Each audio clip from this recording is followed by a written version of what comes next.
What's up, everybody? This is Dropwise, and today we are going to be doing an interview with a super cool, super friendly artist named Boda or Hunter from Austin, Texas, and we just got to talk about all kinds of super cool things related to the music scene and the art scene and just kind of analog CRT stuff. Just really nerding out, but also just like sharing advice and learning lots and lots of cool things. So if that's something you're interested in, stick around. You're not going to want to miss it. And at the end, or about 3/4 of the way through, he drops some huge news, and you do not want to miss it. So stick around, and I will see you all soon. Bye. Well, cool, man. So speaking of trailers, actually, I wanted to ask, so how do you transport your stuff? Because I know how I have to do it, but I was curious if you have any creative solutions. Oh wow. So for me, I have a very small car. Okay. I drive like a Ford Fiesta. It's like smaller than a Prius. Yeah. Transporting things for gigs is actually very difficult for me. It requires a lot of Tetrising and strategic planning, you know? No kidding. Yeah, it's having a small car really makes it kind of difficult and sometimes can be limiting. Um, but for me, if there's ever a gig where I can't fit all my materials in my car, I just have to break down and rent a U-Haul. Right. Yeah, I was gonna say I've never had to go the U-Haul route. I've been very close a couple of times, mainly just from like mechanical breakdowns and stuff. I'm like, man, how are we gonna pull this off? But man, yeah, I'm no stranger to the Tetrising. I used to drive a Ford Focus, and moved across country in it, so I put everything I had like in that tiny little hatchback. So I feel I for know the struggle. Yeah, Yep. I feel for you on that. But just know that the limitations of space pretty much exist at every scale. Like I thought for sure that when I bought this big truck and trailer that I wouldn't have any more issues. It's still not the case. Like you'll grow into whatever the space is that you have, regardless of how big it is. So Mhm.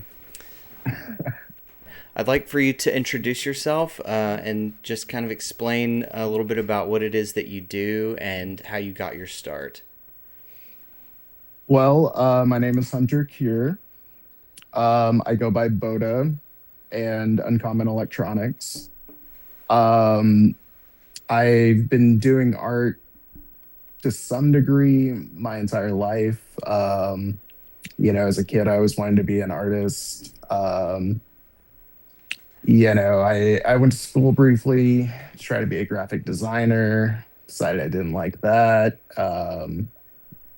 I got into making custom electronic music equipment after I decided graphic design wasn't for me. Um, I began by modifying like Game Boys and old Nintendos, things like that. I managed to make like a small business with that. Um, I thought that was going to be the moment where, it was like I'm creating things and this is going to be my job forever. And while that quite it didn't quite work out, I kept pursuing art while also trying to find like a real career that worked for me. Um, and I eventually got really into circuit board design, and that's what I do for my day job now. Oh, cool. Yeah, and as I was learning about electronics and just trying to make a bunch of weird stuff for music and visual purposes, that kind of just led me down this path to like tech art. Um, and for me, that's like taking a bunch of old, unwanted um, electrical hardware and kind of tinkering with it and making it do things that it doesn't normally do. Yeah. Um, And, I also found a love for projection mapping. Um, and, those are kind of like my two main things now is like projection mapping and working with old televisions. I see you're also a fan of Yeah. CRTs. Yeah. I am. You could say that for sure. Yeah, I love that. I love your wall behind you. Thank That's you. really impressive. Thank you. Yeah, it was kind of, there that was the silver lining of our recording last time not quite working out. I was like, well, I guess I've got no excuse to not set up the wall. It was actually on my other wall that's off camera, and I was like, I should probably just set it up behind me, and just kind of see, because this has been like kind of the basis of my channel. I started last year really putting effort into videos, tutorials on like how to do this sort of thing, because I looked high and low for information on how to do this, and I kept finding all these weird like Raspberry Pi solutions and kind of oddball stuff that didn't really make sense to me. And for my day job, I do like residential and commercial audio, video, distributed stuff, and I was doing a video wall there with like regular TVs, and they had a controller, and I was like, oh, like what if I just downscale these? And I went home and bought all the stuff and then tried it out. I'm like, oh, this is the missing piece. So I kind of put forth some effort into building a thing for it and teaching people how to do it. And there's been some pretty good reception on that. So um, I've definitely pared down my collection quite a bit. It looks like you've got the same size ones too. Are those all 13s? Yeah, I really try to limit myself to only taking like 13s Yeah. and maybe some 15s here, but um anything bigger than that, I run out of space very quickly. You run out of space and you run out of like body to break down because they get so heavy so fast. Mm, yeah, these are very manageable, can carry one in each hand kind of thing. Sure. Yeah. But once you go bigger than that, you start having to worry about things like, hiring some extra help, and things like that. And it just makes the logistics kind of a mess. Yeah, and I don't know how you feel about it. I don't want to put words in your mouth, but I feel like the effect that the crowd gets from it is, for one thing, just CRTs being present, size, notwithstanding, but also the modularity of them and like kind of being able to essentially turn them into like an extension of your projection mapping piece, and that's just harder to do for a multitude of reasons with bigger units. Yeah, yeah, I agree. Um, Sometimes the way that I look at CRTs is like I prefer uh, maybe quantity over like size or the best image or whatever. Specifically for that like modular aspect, For sure. um, because I don't think many people who are in the audience are looking at a TV and being like, oh, that's not like a PVM or like the best resolution TV. They're just like, there's TVs and there's a lot of them. Yeah. That's awesome. Yeah. Yeah, no, there's definitely like you can go down the rabbit hole of like high end, but of course you and I both know this. But PVMs and like BVM models, like professional grade CRTs, are so expensive. And for some reason, the retro gamers think that that's like the thing to have. And when really it's like people like us who could really benefit from them because they stack so nicely. But and their picture is good and all, and but I don't know, it's just I found that you can get into this a lot easier by just you know trolling through marketplace and just looking for people dumping free TVs, old TVs, tube TVs, just whatever their nomenclature is for it. You just kind of gotta find it, but they're out there. Yeah, yeah, that's very true. A lot of times people ask me, how I've acquired so many TVs. I think I'm up to around 45 Oh CRTs my now. goodness. Yeah, yeah, and people always ask me, where do you find these? And I'm not gonna lie, the vast majority of my TVs have come from just like driving through neighborhoods during bulk pickup Yeah, times. I've gone out during those times on occasion and come back with up to like 5 CRTs just in one trip. nice. Um, you gotta kind of just look for people who are ready to get rid of this heavy square thing that's just been sitting in their house for however many years. For sure. And if you're willing to be a little flexible on the quality or the aesthetic of them, I mean, you can, get enough materials to make an entire TV wall fairly easily. Oh yeah, absolutely, and especially like flexibility on like different mix and match units. The one thing that I think I'm not interested in picking up anymore are coax only units. I'm pretty picky now that I need them to have the RCA inputs on them. Um, just because I mean all these are matching. I got 10 of these all at once on like by total chance. Got Oh, really wow. lucky. I found it on Marketplace. I had alerts set to tell me whenever a CRT or whatever. I had all these things set up to notify me, and this guy had 10 of them listed for $100 total. And I messaged him and I said, I will pay you right now to hold them until I get there. And he's like, well, you don't have to do that. I'm like, okay, well, don't sell them. I'm coming right now to get them.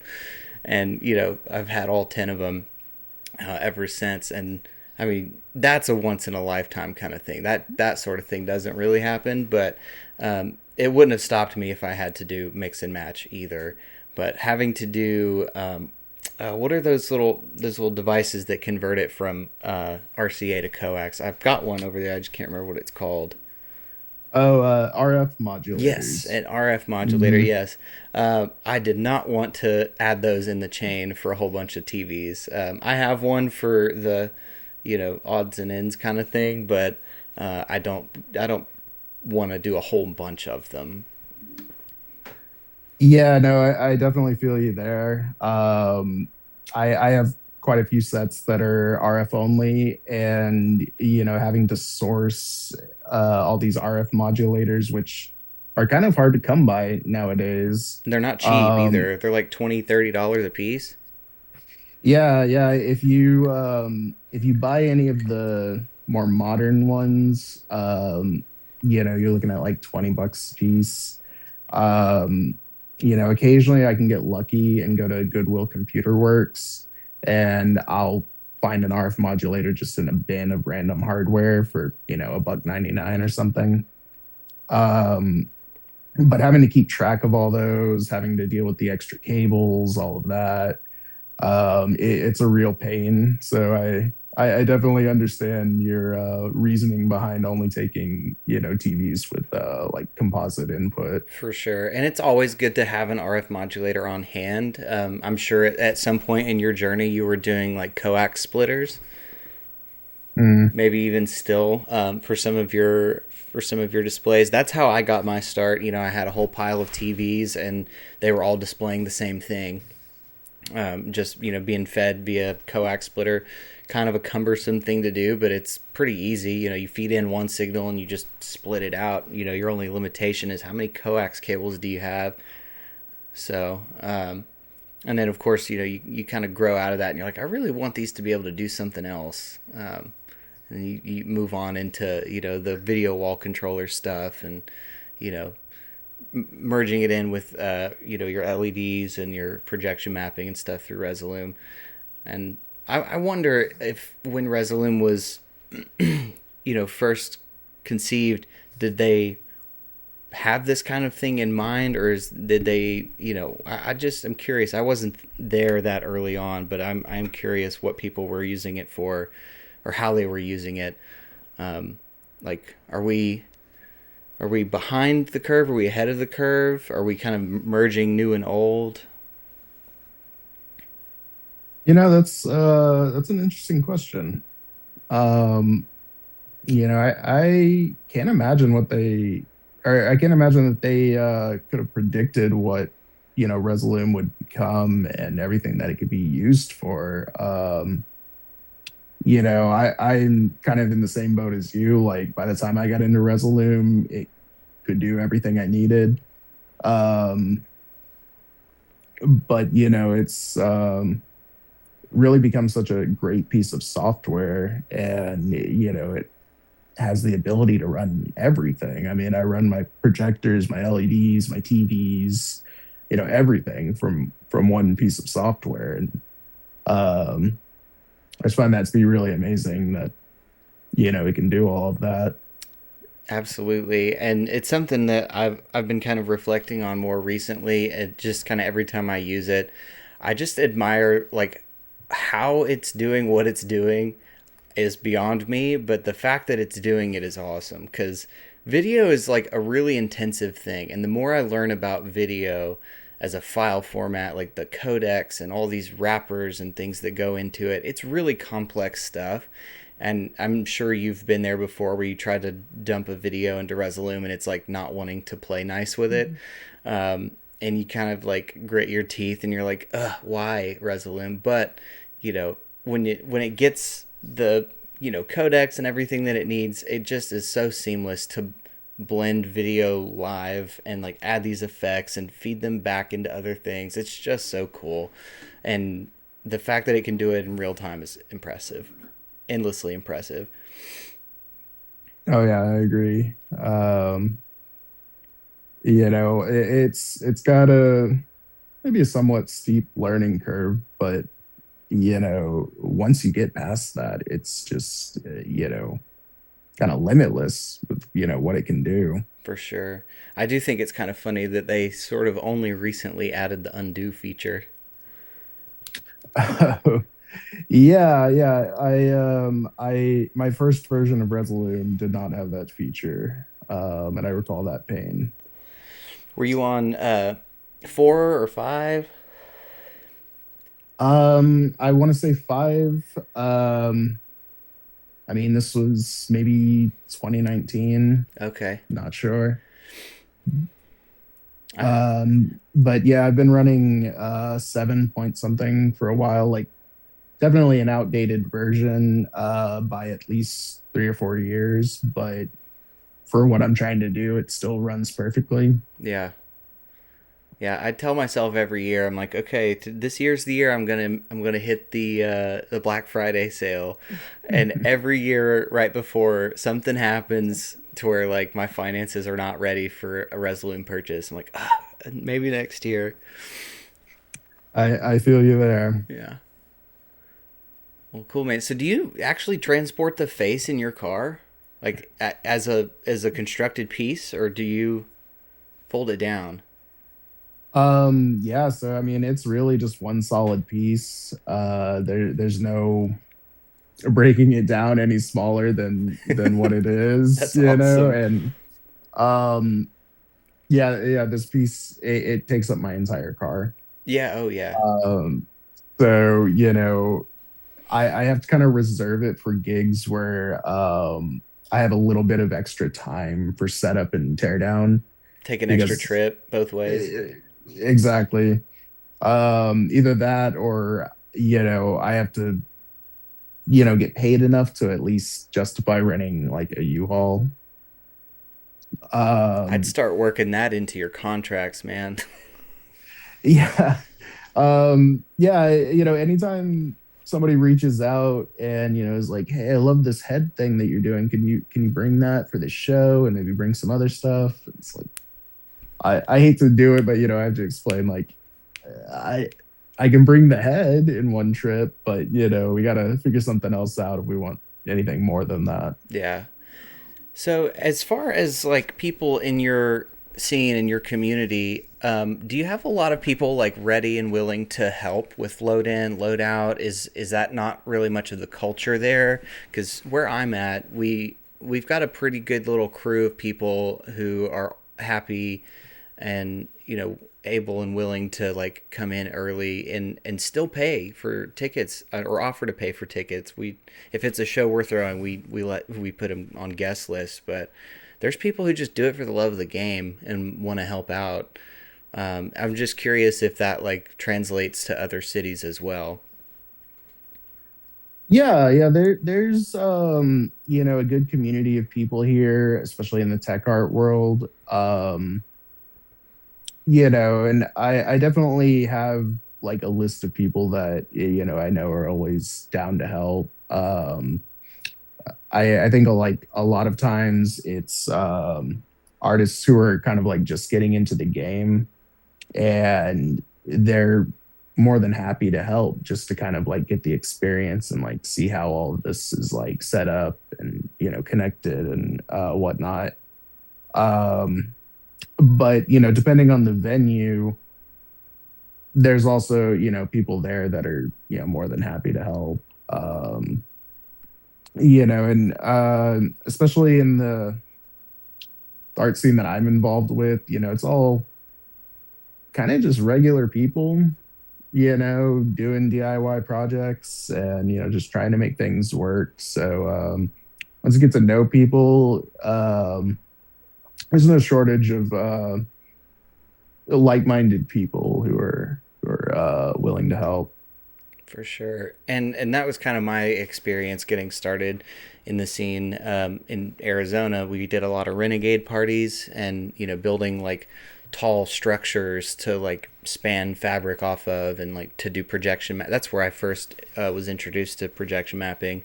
But I was always like, you know, down to help just to learn like all of it is like esoteric knowledge until it's not.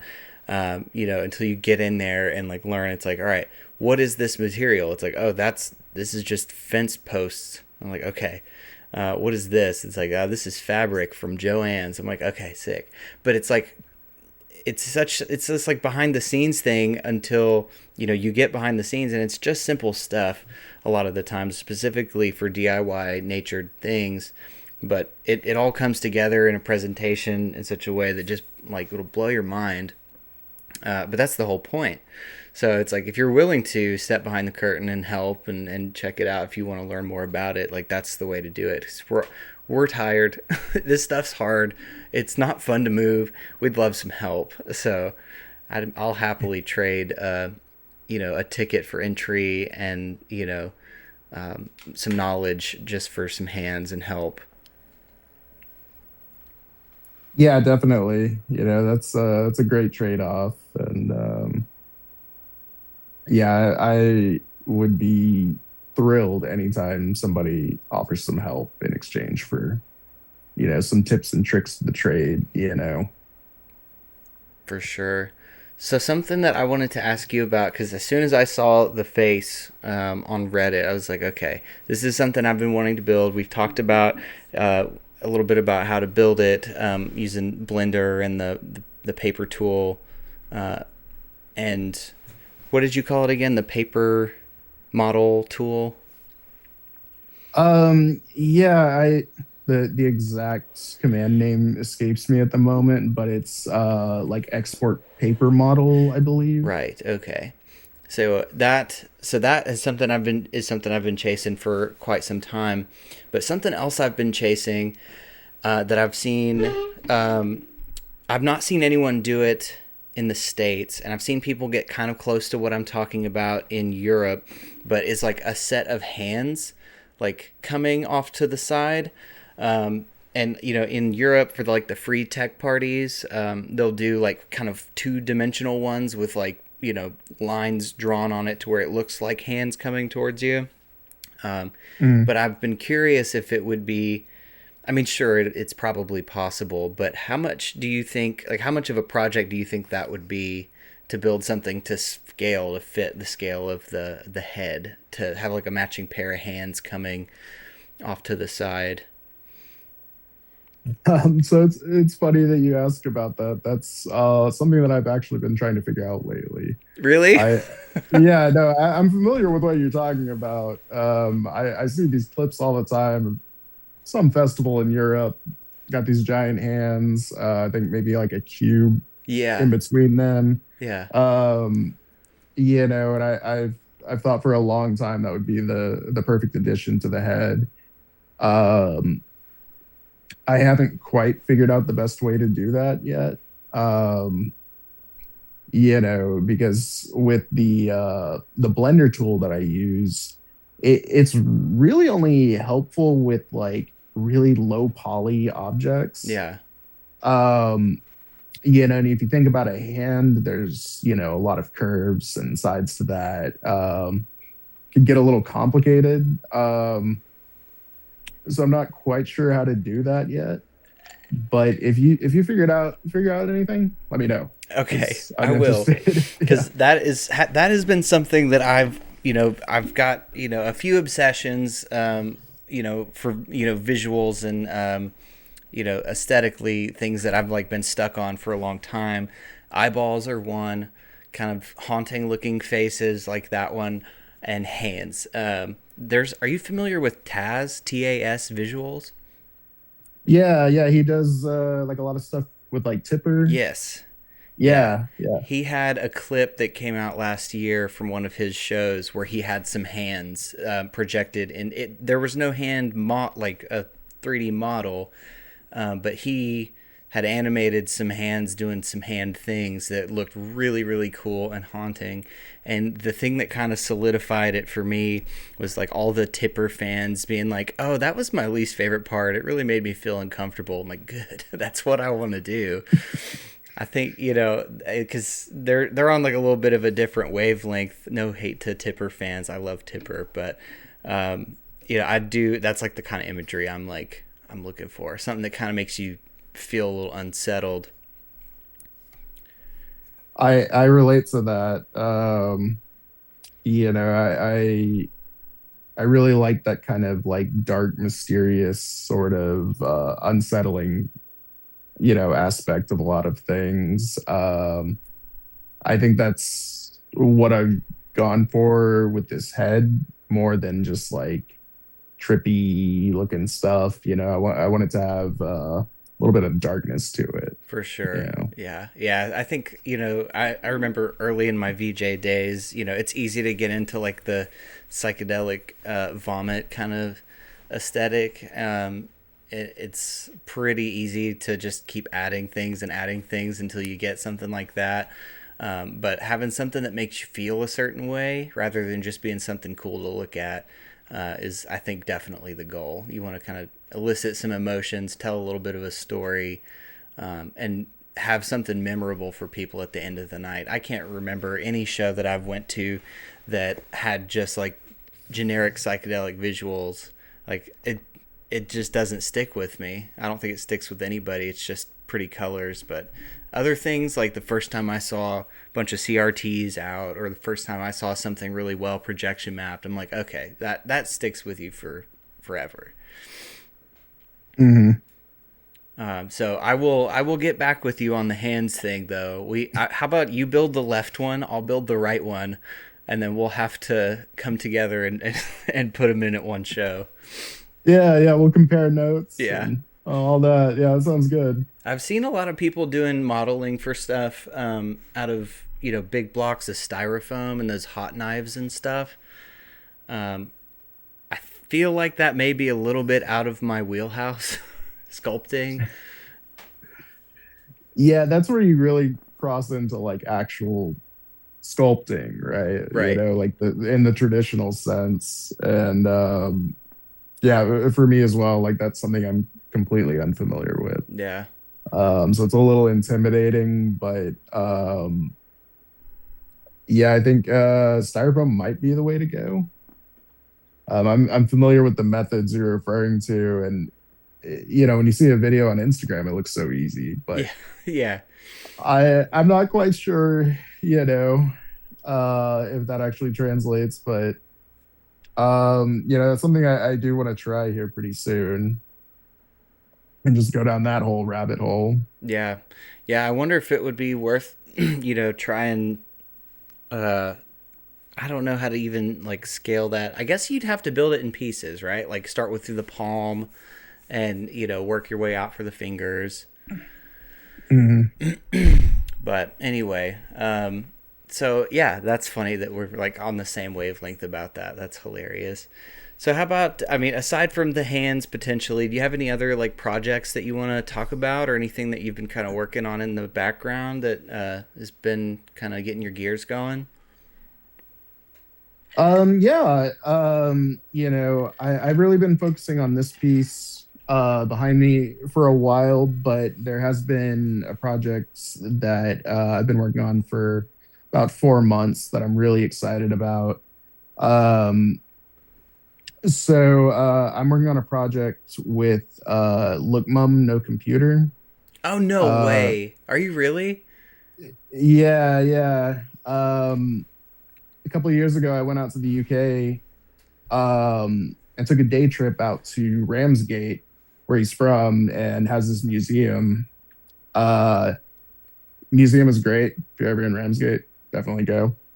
Um, but he was hanging around the museum. I got to meet him. He's been kind of like a longtime hero of mine from like way back in my Game Boy days, and we got to talking. I showed him some of the stuff I was doing with CRTs back then, and some of the electronics that I had made to control everything before I had, gotten into video wall controllers and all of that. I relied on this like matrix of relays that are controlled by MIDI notes. So essentially, it makes like like an AV switch for like TVs. You'd switch between your Xbox and Yeah. cable and whatever. Yeah, the KVMs, yeah. Yeah, yeah. So it's like that, but controlled by MIDI.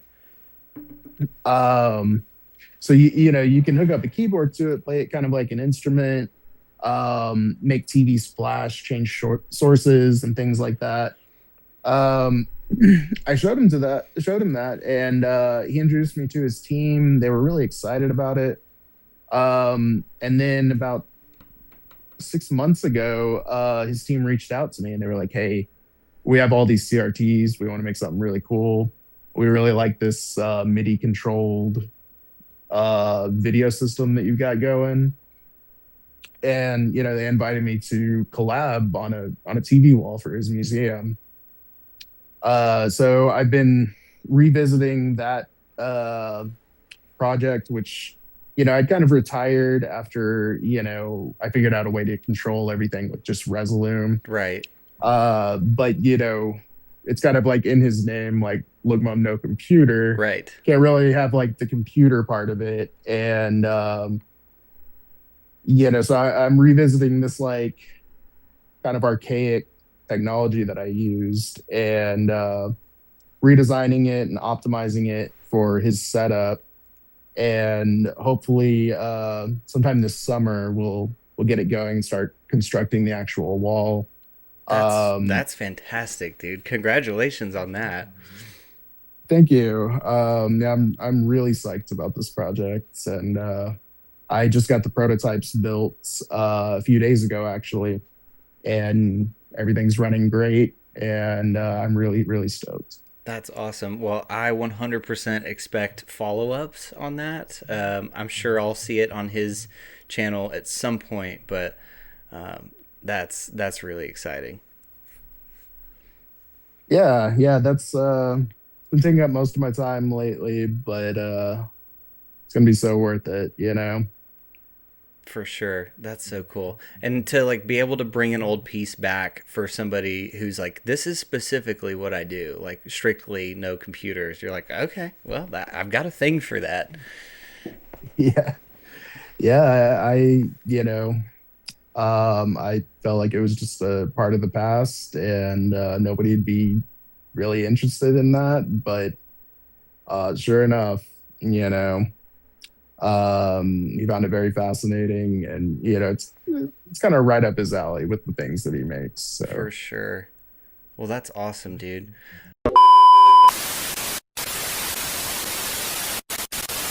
Hello, sorry for the interruption. I'm Dropwise, and this is a CRT video wall. So if you'd like to build something like this, click the link in the description or click the window right here. Still, I'm like reeling over the fact that you're getting to do collaboration with Look Mom No Computer. So you just kind of met him on like happenstance when you went to the UK? Yeah, I checked the schedule on his website to see what days the museum was open. I think they have kind of like a limited schedule depending on the time of year and all of that. So I had to kind of like plan for a day that I knew that the museum would be open and just kind of hoped that he would be hanging around. So yeah, I figured out what day I was gonna go. Took a train over there. It's about 3 hours east of London, in a beautiful little town on the coast. Um, and I walk in there and I'm looking at all of the gizmos just doing their thing, and yeah, I spot him just hanging out, kind of explaining one of his pieces to somebody, and I was like, this is my chance. Like I have to meet this guy.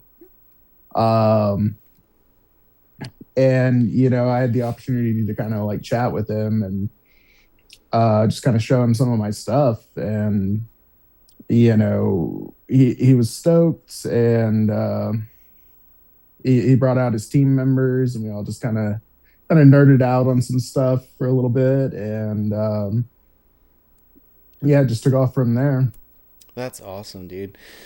So, of all the things you saw there, what was the most like striking to you? For me personally, his Game Boy Mega Machine. I think that's the official title of it. I mean, it's a gigantic, it's just a massive modular synthesizer made up of like 20 something Game Boys, Yeah, and like each Game Boy is like its own like module. I mean, that thing was insane. And for me, I really enjoyed that piece because, that's kind of how I got my start in all of this was, by modifying Game Boys to make music with them. And he had kind of taken that to just the extreme, obviously, because that's what he does. And for me that was like a very, very special uh piece for me to witness, and that really stuck with me. But of course, like, I also had to see the Furby organ. yeah, I mean, that's classic, right? um but yeah, he had multiple organs that controlled various like animatronic toys. I loved that. yeah, He had one that controlled like Teletubbies and things like that. And I was just really so impressed by his commitment to what he does. Because from my own experience of hoarding old pieces of technology and trying to make them do something, I know that it's not easy. yeah, And seeing that level of commitment was just very inspiring. for sure. And he's got he had his start, probably in the same kind of way that you and I did. Working out of whatever space you've got. Of course, as you grow and you start making more money and things, you get a little bit more access to space and things. What a resource space is. And we don't realize it until you've hit the ceiling for what your space can handle. So if you were to have, a much larger space and a perceivably infinite budget to build something out for yourself or just as like a kind of your magnum opus art piece, do you have any idea like what direction you would go in? Well, I would really just love a space where I could put all 45 of my TVs, in, like, be able to fit them onto one space. I've always wanted a space that, had floor to ceiling TVs. Yeah. Um, So, there would be like a heavy emphasis on the CRTs um, in my ideal space, but um, really just a lot of TVs, a lot of projectors, because I couldn't have it fully covered with TVs because, having some blank space for projections is great. Yeah, for sure. Um, but yeah, I mean, that's really my ideal thing is enough space for all these TVs and some projectors. Yeah. And as far as projectors, I know we talked a little bit about them. You said you're using a laser projector these days. Yeah, yeah. So my main projector is an Optima laser projector, short throw. Um, yeah, that's my baby right there. Definitely my most expensive piece of hardware. It took me many years to like get to the point where I could just invest in that, Yeah, and it was the best decision I've ever made. Um, but I have maybe five other projectors, and those are really just honestly ones that I found at Goodwill for like $20. nice. You can get the job done with cheap, outdated hardware. It might be a little bit more difficult, but you really don't have to have like a large budget Mm, to pull something off. for sure. Do you typically only bring out one projector anymore? Just your Optima? It really depends. Mostly, I would say like how much space I have to cover. My Optima projector being a short throw, I can cover a very large area with just that. I mean, this wall behind me is I don't know, something like 18 feet long, at least 8 foot tall, right? I can cover all of that with just one projector and more, if I had enough space. But really like I would say that's I would say it's like gonna be a good day if that's the only projector I have to bring. But there are instances where you need to cover an entire room. So I will bring like another couple of projectors with me just to get like the side areas. For sure. And occasionally with the head, I kind of have like a couple different configurations for it. Um, I have like a single projector and a dual projector setup. And with the dual projector setup, you get more of like a three-dimensional sort of image. Mm, You can really like stand to the side of it and see like, I mean, really just the side areas of the face. In this configuration with, things next to it, I don't really need the full like 360 kind of thing. Um, but yeah, a laser projector short throw for the most part is all I really need. that's interesting. So I kind of went too far in the ultra short throw direction one time.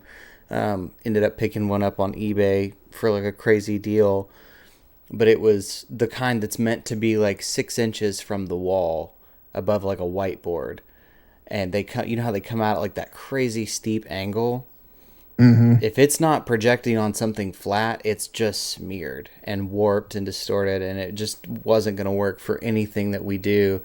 So I ended up having to sell it. But so does I guess yours works? I mean, obviously for what you're doing, because mine I felt pretty constrained by how far away my projector has to be to get the coverage that I need. Maybe I'll look into just a standard like kind of short throw. Yeah. So the crazy angle is still an issue with mine. Like I have it on this like kind of custom shelf that I built behind my camera, obviously. Um, but the way that it's set up is like, I mean, it has to be on this like crazy angle just Okay. for that like cone to kind of hit it. And I would say that's like really my only complaint. Um, I think it's kind of designed to be almost like a floor projector. Yeah. Um, because if you have it like right side up, the angle that it shoots up is like kind of ideal for like ground level to be able to hit something like this. But when it's on the ground, you can't have anything in front of it, obviously. Right. So if you go for like a ceiling mount, it's kind of got to be on this like really kind of crazy angle. But if you figure out a way to mount it like that, I mean, it's just perfect. Have you built the VJ Kung Fu mount yet? I'm not familiar with that. Tell me about it. Oh my god. Hold on. I'll go get it. It's in my Okay. closet. You'll love this.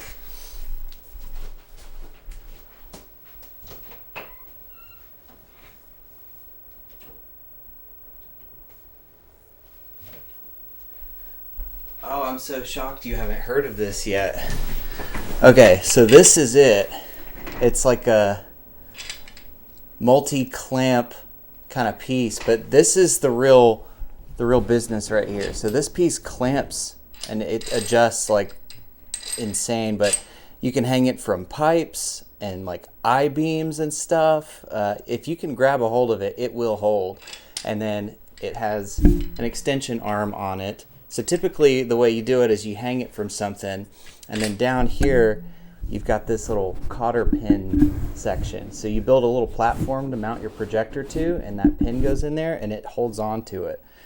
But all of these are like angle adjustable. So you can like do right angle stuff and like it's the most modular thing for projection, like for mounting your projector. So you need one. Whoa. Yeah, like that. I mean, hey, like that's one of those things, where you see a piece of hardware that you never even thought about. And it kind of blows your mind. Like that's what I saw with that. Is that like is there like a brand name for that or So it's actually all parts sourced from B&H Photo. The VJ Kung Fu mount like is the original video title from like 18 years ago. Somebody who was doing his name was VJ Kung Fu, and he made this tutorial on how to build this thing. And then another artist named Yovazal, I don't know if you've heard of him. He does all analog video stuff. huh, I'm not familiar. You'd like him too. He's based out of the Netherlands now, but he also made a video on how to build one. And I was like, intrigued, and it's a little cost prohibitive. It's like $250 for all of that. Like parts, individually, they're expensive, but it's like professional grade like equipment to where you can hang a heavy projector over people's heads and not worry about it. It's worth it. Yeah, no, like that's definitely gonna be my next like hardware pickup because I've run into that issue and um I feel like my previous installations with the projectors, I didn't feel super great about it. There's always a little bit of a risk. I would say I was less worried about it like actually falling and maybe hurting somebody, but um, I think I put enough precautions there to where if it dropped, it was stuck using, safety cables and stuff. Right. But my bigger concern was just that it would drop and then just be dangling from these safety wires. Yeah. Let me grab the other half. My projector's right behind me too, and I'll show you how that looks.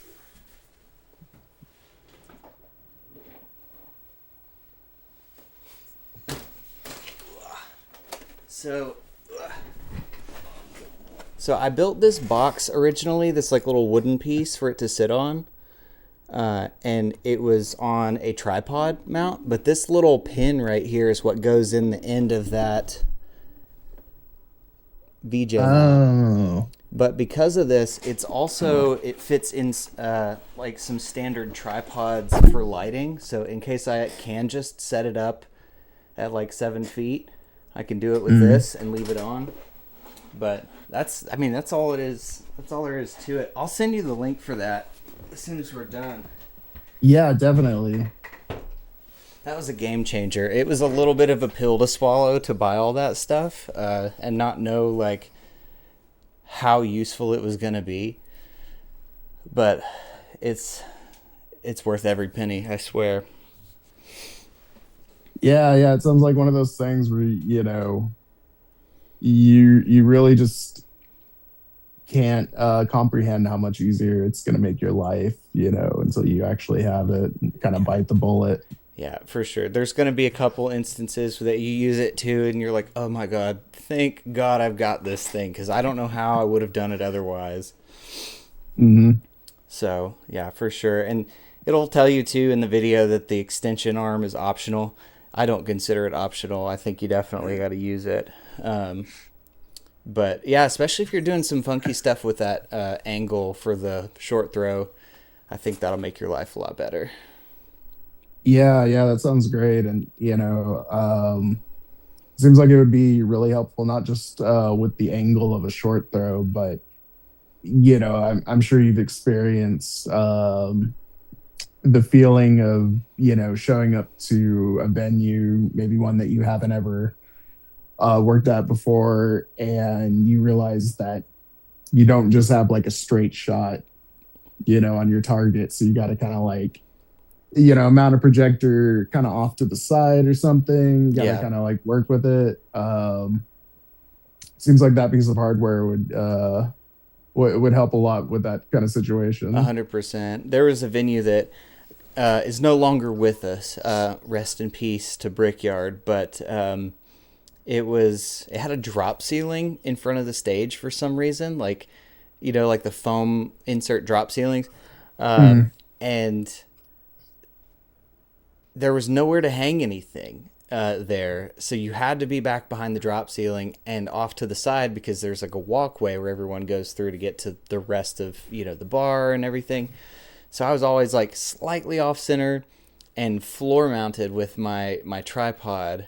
And I had like tried everything, man. I'm like guarding it with tables, and inevitably someone's going to kick it and like, you know, mess up my projection mapping, but I was just on top of it at all times, like, telling people, hey, whoa, like look out. Sometimes there's nothing you can do, and that venue was just one of those special places, unfortunately. But we were pushing that place to its limits, as far as what it was intended for. It was really a punk rock venue, and the owner just kind of opened up to, you know, everybody in the alternative music, communities. Like, come on, bring in your dubstep, bring in your house music, bring in techno, whatever.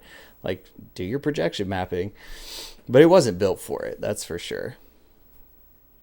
Yeah, yeah. It's kind of hard to find venues sometimes that are built for it. You just gotta kind of work with what you got. For sure. So as far as like your work, you talked a little bit about your day job, making custom circuit boards. Yeah, yeah. So I work for a tech company here in Austin, and I'm the like senior electrical hardware designer. So we make these machines that do stuff, right? But um, yeah, I basically design all of the circuit boards that are inside this giant machine that we produce, and design like cable harnesses and things like that. Okay. Did you go through school for that, or is that something that you like picked up at a enthusiast scale and then found yourself plugged in somewhere? No pun intended. So yeah, no, I have never. done any type of schooling for electronics. I kind of joke with my coworkers, that I'm just like an art school dropout turned engineer. Um, I got my start just by teaching myself things, and then I was fortunate enough to get hired by this company that was really kind of a startup at the beginning. They didn't have a whole lot of funding, so they were more than willing to kind of train and promote from within. So I had the opportunity to kind of like shadow engineers and train under some people. And I've been doing that about 12 years now. Oh wow, that's awesome. And yeah, yeah. So I kind of just worked my way up, and it's kind of feel like it was the kind of fake it till you make it sort of thing. Don't have a degree, but my business card says senior engineer. Hey, So that's the piece of paper that counts. yeah, exactly. That's awesome. I feel like we all kind of struggle with that like mentality of fake it till you make it. In the DIY thing, it's as far as like us translating to the business world or like the adult corporate world. Um, I think a lot of us kind of struggle with feeling that way, even though I think everyone is in the same boat. Like whether you went to school or not, like that doesn't flip a switch as to your qualifications. I think there's plenty of people who made it through school and just aren't capable of doing the work that they are meant to be doing. I think it just has to do with your drive, in the field that you're in specifically. Yeah, absolutely. I just feel very, very lucky to be in a field that I genuinely enjoy. Um, that's kind of how it started. It started as kind of like a hobby, then it's a profession, but it also ties back into my hobbies. Yeah, Um, so a lot of the skills that I've gained doing this, I'll do that during the day and come home and build my own stuff to make you know art installations and all of that. So it just really worked out well. And I think anybody who's kind of like interested in this stuff, you don't always need a degree for that. I mean, there's so many resources now, um to kind of learn all of this stuff and maybe not be in student debt, yeah, for years or whatever. um and I think the thought of oh, I have to go to school or this or that can kind of just lead people away from what they want to do. And um I think it's worth it to just try it, just teach yourself everything you can, and just really go for it. absolutely. And something I was going to say earlier on, it kind of escaped me, but as far as people who are concerned about like resources, for or materials, I guess, like sourcing TVs and stuff. We've talked about how you can easily get them for free if you just kind of put your ear to the ground. But I think at a certain point when you have been doing like and putting effort in and like kind of starting to make things, more things just start to fall in your lap. I don't know if you've had that happen or not yet, but I have had more free stuff fall in my lap and like become a part of my workflow than I would have ever imagined. Like, people say like nothing's ever free. Not true. Like if you get into this world, people will give you free stuff all the time. Yeah, I fully agree.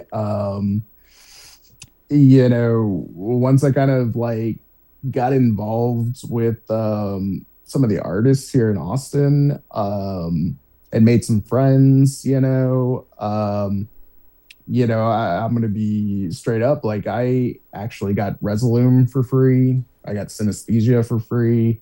gotten projectors for free, TVs for free, just by knowing people in the scene.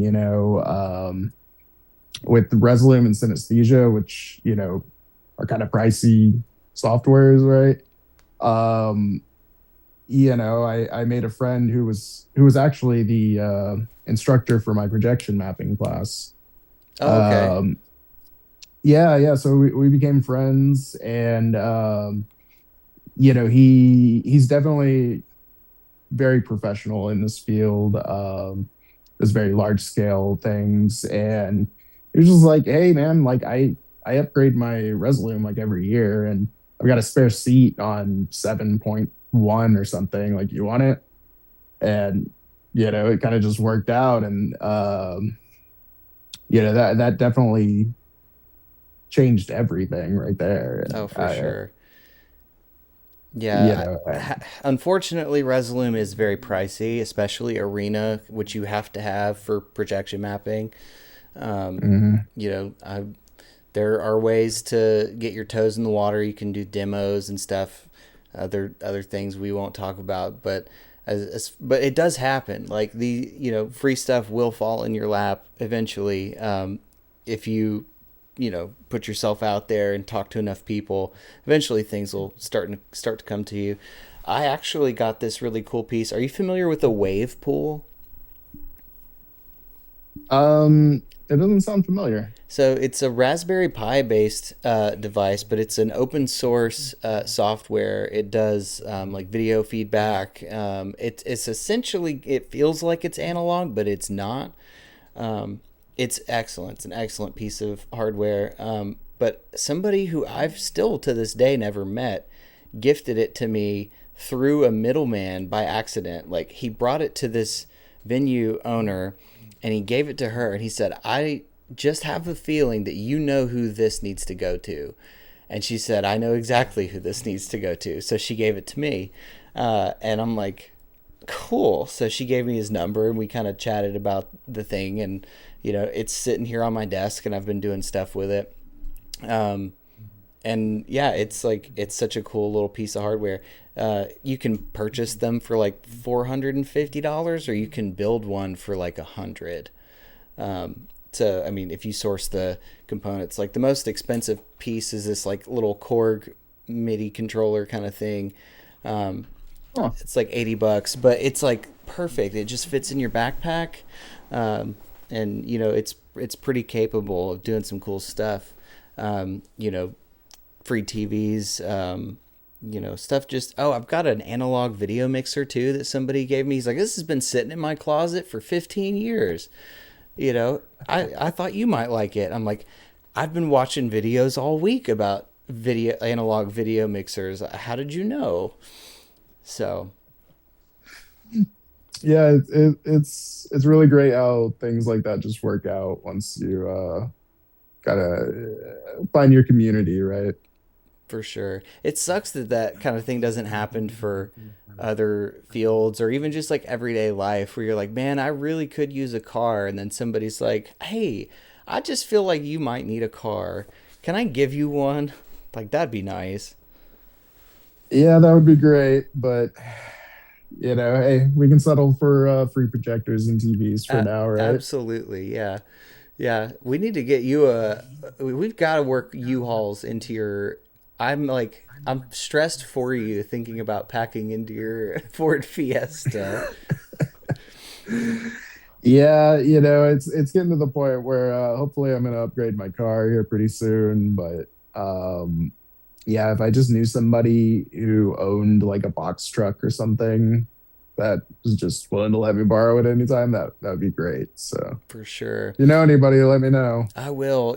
Something I will say. So when I got my start in the sound system world, I was using a family vehicle. It was my grandmother's minivan, but it had stow and go seating, which is where all the seats go down like flush into the floor, like disappear completely. And it had a 4x8, like a truck bed size space available in there. So I used that pretty extensively in the early days. But I mean, shoot, if you're looking for an upgrade, it might be time for a minivan. Yeah, Yeah, I never thought I would be a minivan guy, but it's it's starting to be like more appealing as I get older. It's funny that the priorities that we have at younger ages, like I remember being in high school and thinking that pickup trucks were stupid because I never saw anyone using them for what their intention. Like very rarely you'd see one, somebody driving it around here at least. They're all dolled up and chrome rims and lift kits and everything. I'm sure it's like that in Texas too. So it just kind of annoyed me. I'm like, I'll never drive a pickup truck. And then as soon as I had the money, I was like, I have to buy a pickup truck. I have to. I don't have a choice. What else am I going to haul a trailer with? I'm right there with you, man. I get it. You're right. Like growing up in Texas, there's a lot of trucks. For me personally, never interested. But now it's like, man, I've got some stuff I need to haul. Like attaching a trailer would be awesome. Yeah. Like that sounds great. Yeah, it's all about intention, right? If your intention is to use it as a tool, then by all means, there's no shame. Mhm. But I just think trucks as like a show car or a show vehicle is kind of silly. Yeah, yeah, I agree. So, do you obviously you make art? Do you also like? I know you do some stuff on your Insta. Do you do content anywhere else, like YouTube, or do you document like your journey in this space? You know, really, I would say like Instagram has always been my main sort of outlet for all of this. I've been trying to get into TikTok lately. It's making me feel very old because Yeah. I try to understand it, but I'm going to get it. But I've never made the plunge into YouTube.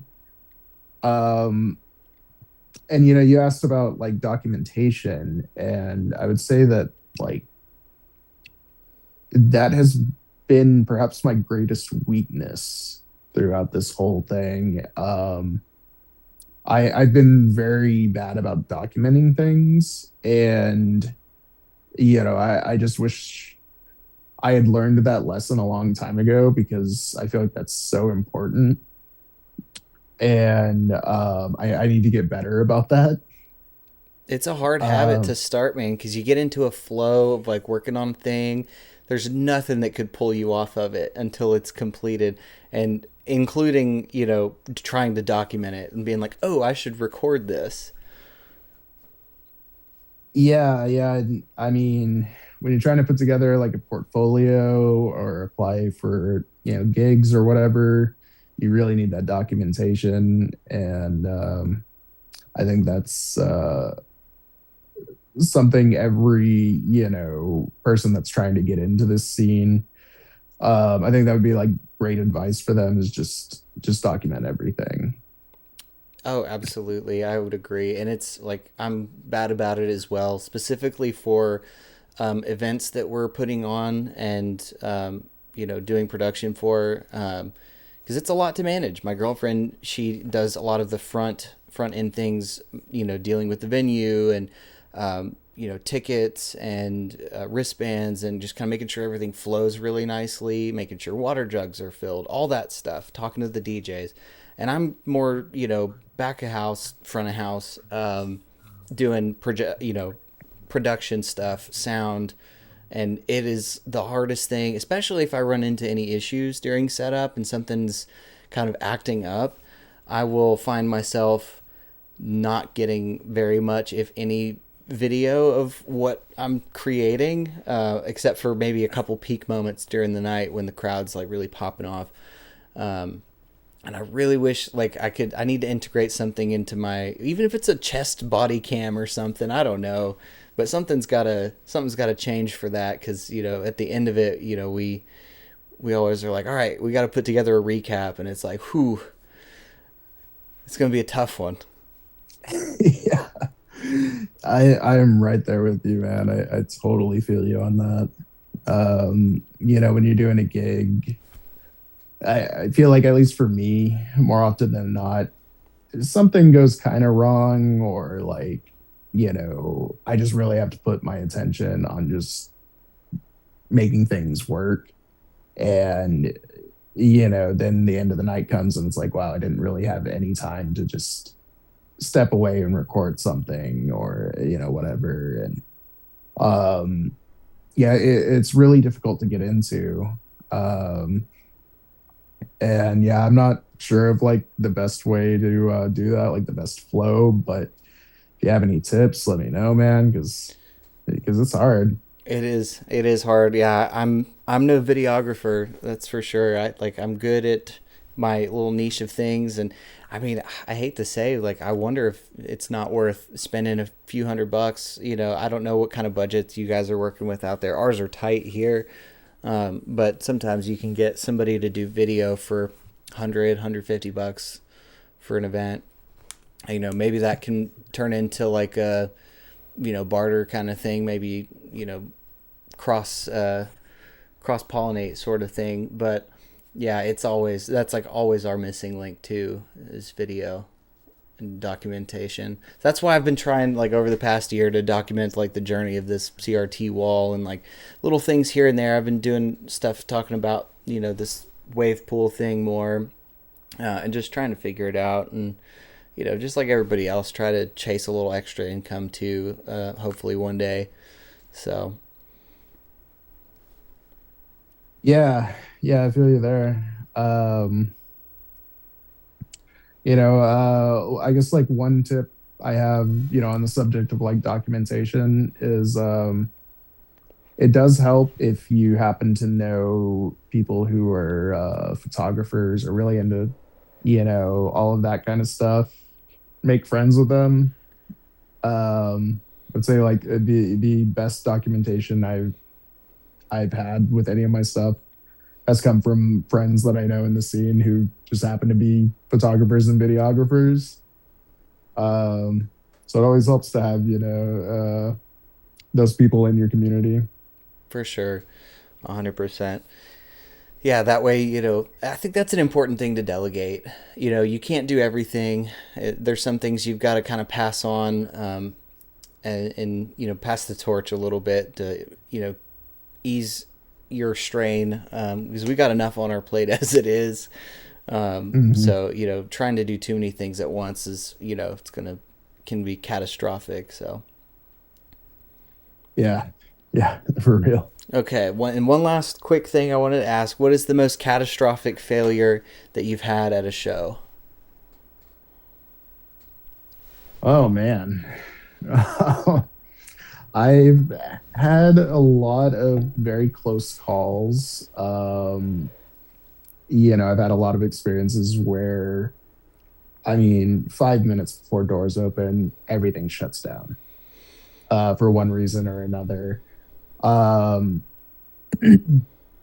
I'll say, maybe my most catastrophic ones. So I have like two examples. The one that is very scary is, you're doing outdoor installations. Oh yeah, Have a plan if it starts to rain. I've done TV installations outside, and everything's finally set up and good to go. Doors are about to open, and just some crazy rain comes out of nowhere, and I'm not prepared. And I've had my TVs rained on, things like that. Had to, just scramble and pull the plugs on everything, throw trash bags over stuff. That's never fun. But my most stressful one was my largest installation that I've done to date. Um, you may have seen it on my Instagram. It's got like a whole bunch of TVs in the head, all doing all these flashy things. And that was part of this like month-long exhibit. Uh, and the day of the opening, I go in, turn it on, and nothing works.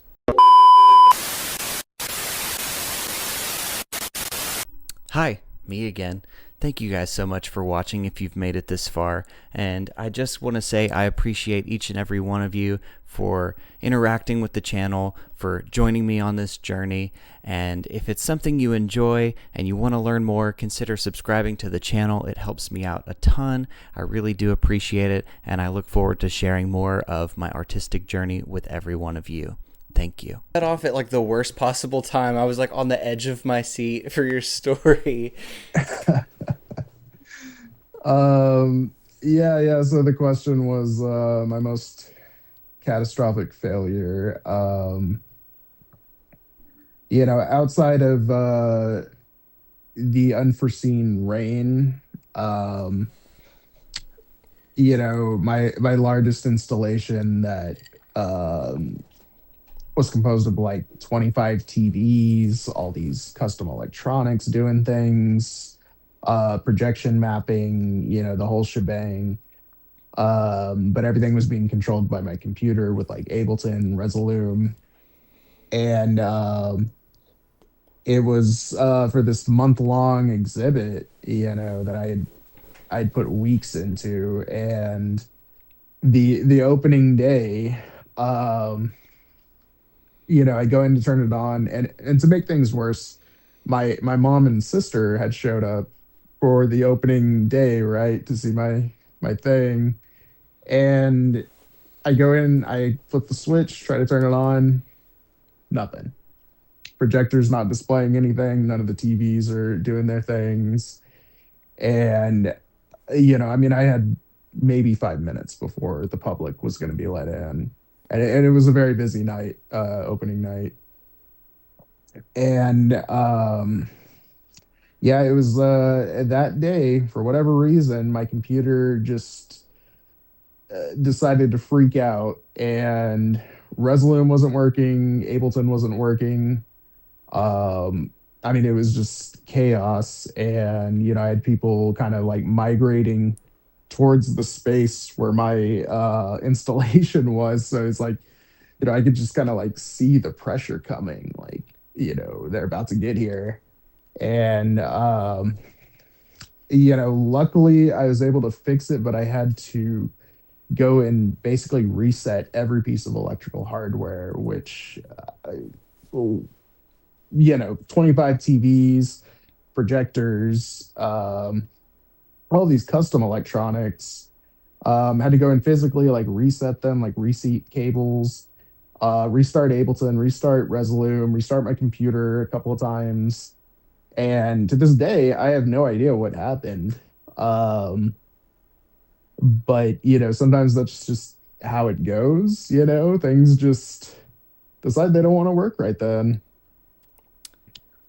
But luckily, I got it figured out, and by the time the first group of people got in there, it had just started up, so all worked out in the end. But it Yeah. was a very stressful experience. God, I think everybody who gets into this field will go through one of these nightmare gigs at least once. It's like kind of a rite of passage. But I swear, man, there's something about like the family curse, like their presence. I feel like has something to do with, some anomalous thing occurring. Um, the one and only time my mom came out to a show, it like it had nothing to do with equipment, but it just dumped snow so much to the point where like five people showed up when we were expecting a couple hundred. And she's like, this is very chill. I'm like, yeah, I'm glad you think so, because it's not meant to be. uh, but yeah, that's rough, man. Those technical gremlins, man, there is only one thing you can do, and it is try to keep calm and go through your troubleshooting steps in an organized fashion. Yeah, you really just you kind of just start at the beginning, go through everything on the list, and hopefully it works out. But that's just one of those painful lessons that you kind of have to learn when you're doing this kind of thing. Is something's bound to go wrong at some point. in my experience, something goes wrong every time. Yeah. And but the more times you do it, the more you kind of like figure out these new troubleshooting methods. And once you have enough experience, hopefully you can figure it out pretty quickly. But especially those first few times when something goes wrong, it's just chaos. Yeah. Oh, yeah, you're going to feel like the heat and your blood rush into your face, and it's very easy to derail from those points. Our first big warehouse show, it was the debut of the wall before I had really got it super dialed in. And I mean, it was the first like all night session for it too. I'd gotten it working in my studio, but maybe for an hour or two at most at a time, not for a full 8 hour, 9 hour, session. Well, a few hours into, and mind you, it was running over like a 50-foot HDMI, which is already a little sketchy. And then I had to Hmm. like extend it with a barrel just a few more feet to reach. And I knew in my heart that I'm like, this may or may not work. So there in my head is a point of failure. I'm like, okay, well, there's not much I can do about that cable. It's ran through the ceiling, at this, warehouse. I can't fix that, during the show. Um, so all you have are your laptop, starting point and your video wall controller endpoint. And three times throughout the show, I ended up having to climb up on scaffolding behind the wall and like, reseat things and unplug things and plug them back in. Starts working again for another hour. Same thing again. It loses signal. So I ended up rebooting it like three or so times. That was annoying, very stressful. Well, it happens again a few events after that. We didn't bring it out for the next one. We did bring it out for the one after that. Same kind of thing. It's like, intermittently losing signal. Well, come to find out, the video wall controller itself was overheating. There's no way to know that aside from, just trial and error. Well, what else can I do here? End up getting a blower fan and just putting it like right on it and, kept it cool. So for the next show, I ran it all day during setup and, all the way up until doors. I'm like, it's been running this whole time with this fan. We're going to leave it that way. So that is next up in my, list of to-dos are, install some permanent fans on the controller itself to keep it cool, because that is like an unacceptable failure point. Yeah, yeah, I can relate to that. I've definitely been there and had things overheat. And um, yeah, I will say, it's definitely very wise to always travel with some spare fans. I had a gig once where I was running three projectors at once. I was kind of VJing, doing projection mapping, and in the middle of the set, my computer just completely overheated, and I had multiple fans on it. Um, and I told my buddy who was running the event, I was like, "Yo, dude, like my computer's just way too hot. I don't know what to do." And he goes and just comes back with like all of these like cooler ice packs. Uh-huh. And we just like start loading them on top of my computer, and all these fans just blowing. And I mean, thank God it worked, but you know, never underestimate the ability of your equipment to overheat. 100%. And, you think laptops should be able to manage their heat, well enough. But at a certain point, you'll hit your thermal delta running Resolume for a long time. You'll build up some heat and it will thermal throttle itself to protect itself.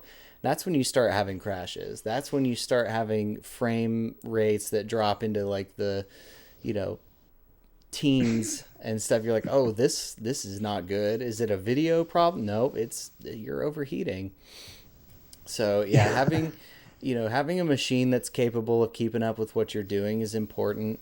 And having fans on you at all times is also like another great tip for anybody wanting to get into it. I mean, DJs are always going to appreciate having a fan.